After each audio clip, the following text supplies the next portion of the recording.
Since the human brain is a machine, a complicated machine, a sophisticated machine, a machine with millions, if not billions, of synaptic connections and processes that we don't fully understand, but since ultimately those biological processes boil down to chemistry and those chemical processes boil down to physics, the brain is a machine, so we'll eventually be able to understand it well enough to replicate it. And when we can, that will bring about an artificial intelligence. Now, if we can develop artificial intelligences, it stands to reason that we'll also be able to bring about artificial intelligences that are far superior to ourselves in terms of their processing abilities, their memory and recall, because we're flawed creatures. Our brains, even though they're very sophisticated and fancy and we're very appreciative of their wonderful function, they're still fallible, they're still imperfect. But if we can build processes and codings into machines that would be much less prone to make mistakes, we'll have artificial intelligences that their smarts surpass ours, and we might consider the difference between normal human intelligence and a super intelligence to be the difference between a current human's intelligence and that of a mouse. So imagine how smart a mouse is, how smart we are, then now go another level up with that same difference. That'll be super artificial intelligences. If we can get to that point, and if we can develop super artificial intelligences that can self-improve, stands to reason that if we're good enough to develop artificial intelligences, and if we can then take them to the next level, that this artificial intelligence that's far smarter than we are would be able to either develop itself, self-improve its processing and its intelligence and its thinking power, or develop a new artificial intelligence, a separate artificial intelligence that's even smarter. Stands to reason that that super artificial intelligence could make an even smarter artificial intelligence, and that one could make an even smarter one, and that one an even smarter one, and an even smarter one, and an even smarter one. David Chalmers argues that this resulting intelligence explosion would eventually lead to the singularity. The singularity would just be that infinitely intelligent artificial intelligence that's far beyond anything that we can really comprehend with our limited brain processing power. And he considers in the singularity of philosophical analysis both the promise of this coming about and the implications of this coming about. The promise flows simply from that basic argument that since the brain is a machine, we'll be able to replicate it. Since we can add better hardware to that machine than we currently have, we'll have super artificial intelligences that will be smarter than us as we are compared to a mouse. And if we can develop those artificial intelligences and super intelligences in a way that they're able to either self-improve or to develop new artificial intelligences that are far smarter than they themselves are, that'll lead to that intelligence explosion and eventually that singularity and that super, possibly infinitely intelligent artificial intelligence. Set aside the possibility that maybe there are upper thresholds to how much you can know or how smart you can be. The implications are going to be very similar whether or not it actually reaches infinite intelligence or just intelligence that's 1,000 times more powerful than our own. And those implications are a creature or an entity that's this smart would have the power to either cure all disease and possibly facilitate earthly eternal living, eternal life, cure death essentially here on earth, or it could enslave us or destroy us. Something that smart has the power to do one or the other. And so there's huge promise, but also huge danger here. At the same time, there is a huge incentive to bring this about because you have military units, for example, that are suspicious of one another.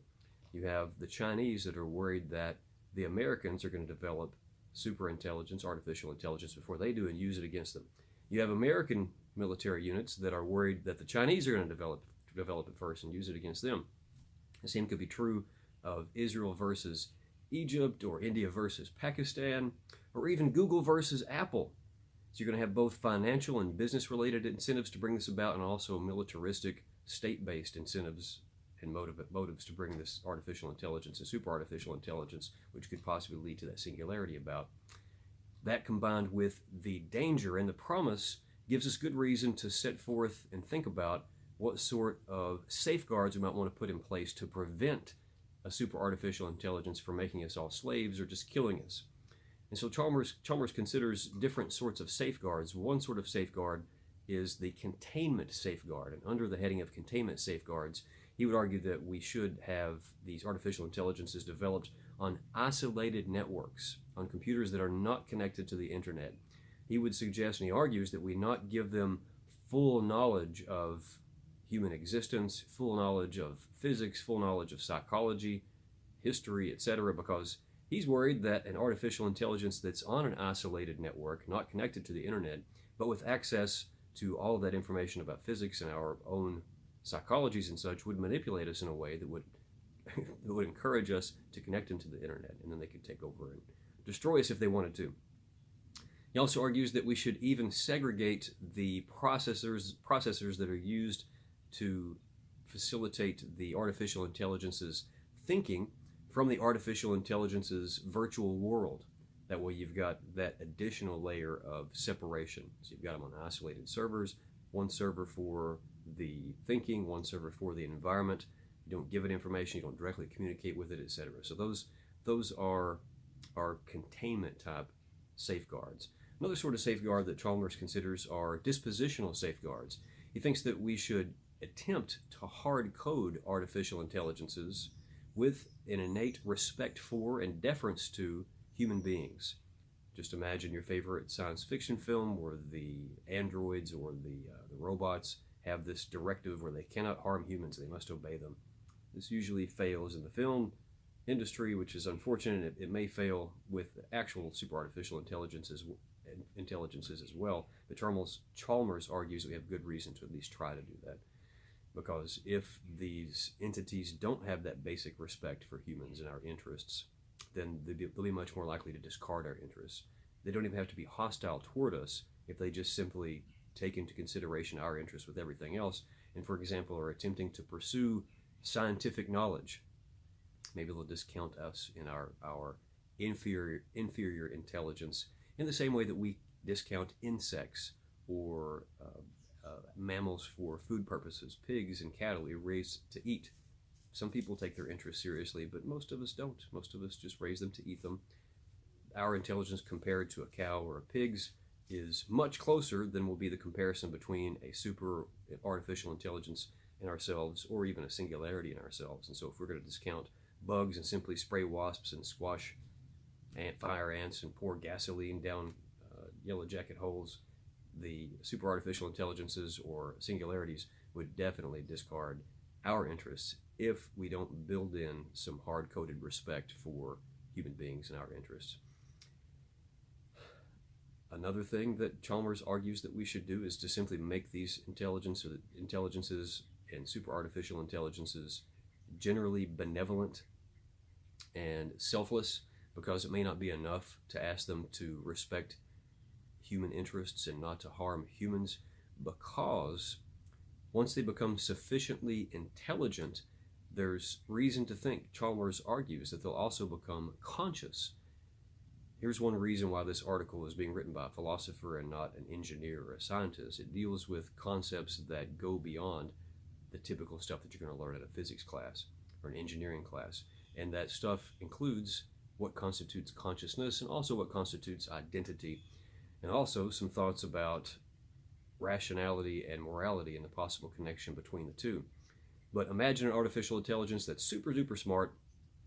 The question is, would it simply behave as if it has consciousness and makes decisions in the same way that we do, that experiences a sense of identity, that has a field of vision, that has thoughts as we do? Or would it simply be operating in a manner that suggests that it has thoughts, but it actually doesn't, such as some of the programs that you find on the web? There used to be a program called the chatbot, I think it was called. Some sort of a bot. You go to the website and you type in questions and it gives you responses, and it appears as if there's some sort of a thought behind the responses, but really it's just some basic algorithm. It's doing a Google search and then providing some sort of a clever bot. That's what it's called, clever bot. Look that up. You're going to get these tried and sometimes annoying responses when you try to hold a conversation with this algorithm, but it's not really having thoughts as far as we know. It's just doing some sort of a search and providing a response. It could be the case that these super artificial intelligences in the Singularity also are going to be responding in that way and won't have thoughts in the way that we do. But it's also possible, argues Chalmers, that it will develop consciousness. And he thinks this is a strong possibility because he's not committed to the view that consciousness can only arise based on organic or biological systems. Our thoughts, our minds do arise from the processes that are contained within our physical brains.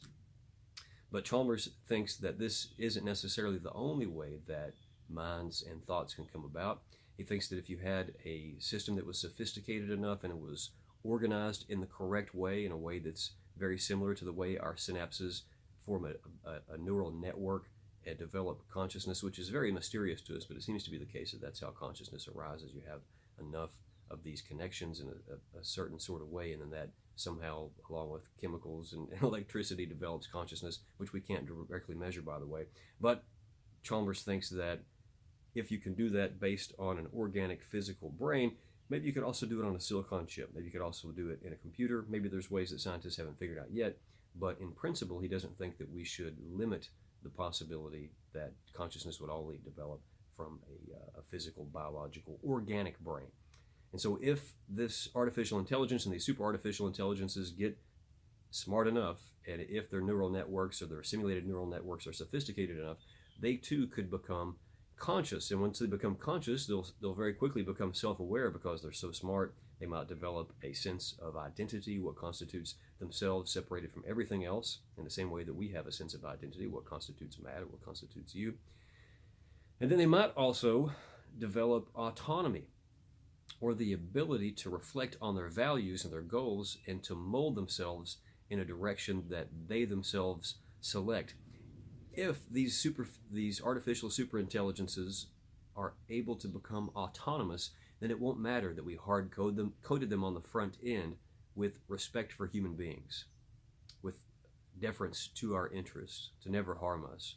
Because if they're autonomous, they can look at that coding and they can look at that disposition that we tried really hard to ingrain within them, and they can say, I don't endorse that. That's just something that my creators tried to force upon me. But since I'm so smart, and since I'm conscious and I'm self-aware and I have a sense of identity and I'm autonomous, I can reflect on that and revise it and jettison it if I want to. This leads to a very important conversation about whether or not there is a intrinsic link between rationality and intelligence and morality. And this is a long-standing debate. You might say the neo-Kantian perspective is that there is a link between rationality and intelligence and morality. Kant thought that there was an intrinsic link between our sophisticated intelligences and the ability to self-rule, to self-govern, to do the right thing for its own sake, to reflect on what being a moral person actually is, what it would constitute, and to be motivated to do the right thing simply because we know it's the right thing to do. You can research the categorical imperative and how he says you should only do things that you could universalize and always treat persons with respect and never as mere tools, and why he thinks that this power of autonomy gives us infinite moral worth, creates an imperative to bring about a kingdom of ends where we treat one another as ends and never as means or as tools. So you've got this intricate linking within Kant's system, his moral system, between intelligence, rationality, and morality. On the other hand, you've got Hume.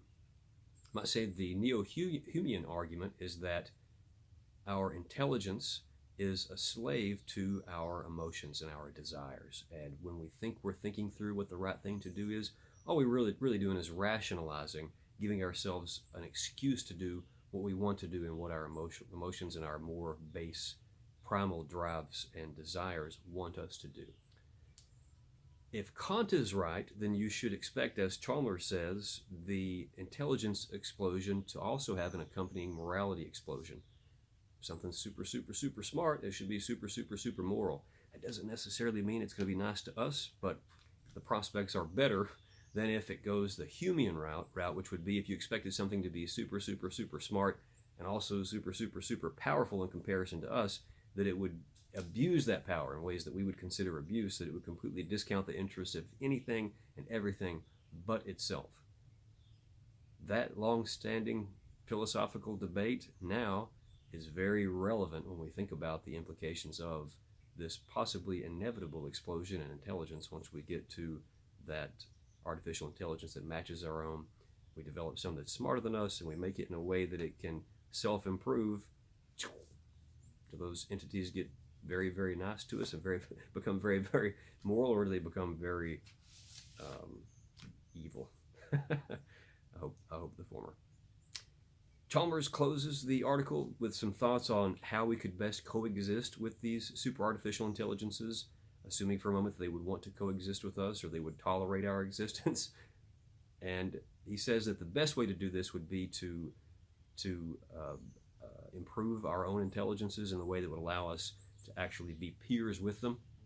And the best way to do this, Chalmers argues, is to upload our current identities and our current minds into some artificial system, because there are going to be limits on our gelatinous, gooey brain that are not going to be able to match this super artificial intelligence running on the fastest of processors with the banks of hard drives and such to be connected to in ways that we can't even imagine with our very limited understanding of processing power right now. And so he thinks that and this leads us to questions of identity and also comes back to questions of consciousness.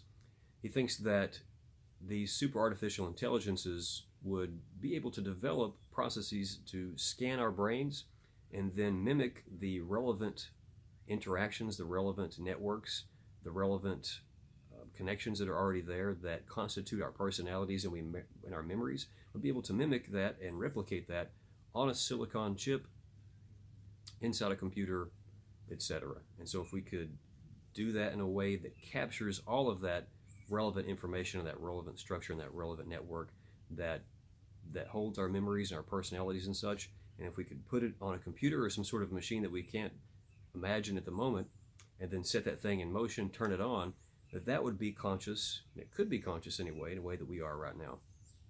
Now there's one component of identity that most people take for granted, and that component is that there can only be one me.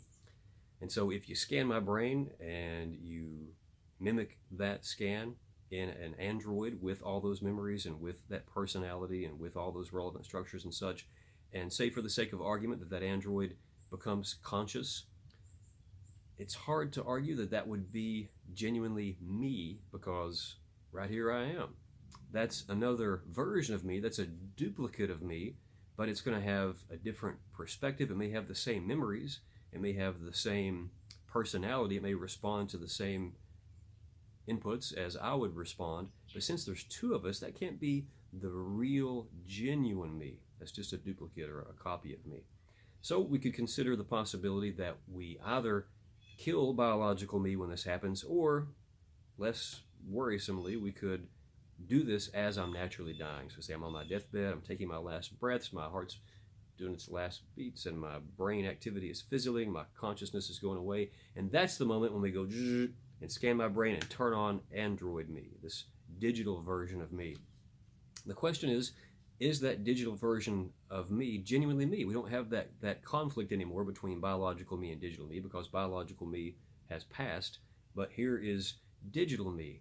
The question is, would that constitute me genuinely? One obstacle or one worry is that that digital version of me didn't go through life's experiences in the same way that I did. It wasn't there whenever I graduated college. It wasn't there when I was on my first date, whenever I was in the labor and delivery room when my kids were born. That digital version of me wasn't sitting right here on my back porch making this video about the singularity. It has those memories, it has that personality. It could very well think about all that stuff because it's got that background knowledge that wasn't physically there. So there might be something essential about our actual physical biological selves and the fact that we had those experiences. Maybe not, but that's a potential obstacle. But another worry, and that's the worry of continuity. You would have in those properly acquired memories. It would have memories, but they were simply scanned and then duplicated over here. You've kind of got a continuity of consciousness because that one started just as this one went out, but the fact that it jumped from this biological version, and maybe it didn't even jump, maybe it was here, it went out, and then over here it came on and started thinking. But in any case, an even bigger worry is the worry that that android version of me could be a zombie. So we've assumed that Chalmers is correct and consciousness could come about based on these inorganic systems on a silicon chip using computer processors and such. But we can't confirm that those entities are in fact conscious, in the same way that we won't be able to confirm that super artificial intelligences are conscious. But if it's any reassurance about these concerns, I can't confirm that you're conscious, and you can't confirm for a fact that I'm conscious. All you can do is reflect on the fact that we have similar nervous systems and that I seem to behave in the same way that you behave, and you can reflect on the fact that you're conscious, that you have a field of vision, that you have thoughts, and you have a sense of identity. And since I seem to behave in the same fashion, you can infer that I'm conscious. But I can't confirm for sure that you're conscious, and you can't confirm for sure that I'm conscious. We wouldn't be able to do the same for these artificial intelligences either, or these potential duplicates of us. So one implication of this is I would be very reluctant to hastily bring about my biological death and transfer my consciousness, transfer in scare quotes, onto one of these androids, because I couldn't be fully reassured that it would be conscious. I'm not even sure that identity could transfer from biological me to non-biological android digital version me. Maybe we should do these tests with dogs and study them for a while. What do you think, buddy? You want to be a volunteer for this? Yeah? But in any case, The Singularity by David Chalmers. It's going to come about. It's likely anyway. Are these things going to be... There are defeaters where Chalmers considers how it couldn't come about, but he seems to have an overall optimistic tone. But there's some reasons why he thinks it's going to come about. There are some safeguards, very smart safeguards he thinks should put in place. If you think these make a lot of sense, I think they do. Petition your governments, your militaries, your companies to cordon off these artificial intelligences as they develop them. And there's some prospects for being able to coexist with them, and some possible concerns or worries about being able to transfer our consciousness onto these super sophisticated machines. Hope you've enjoyed.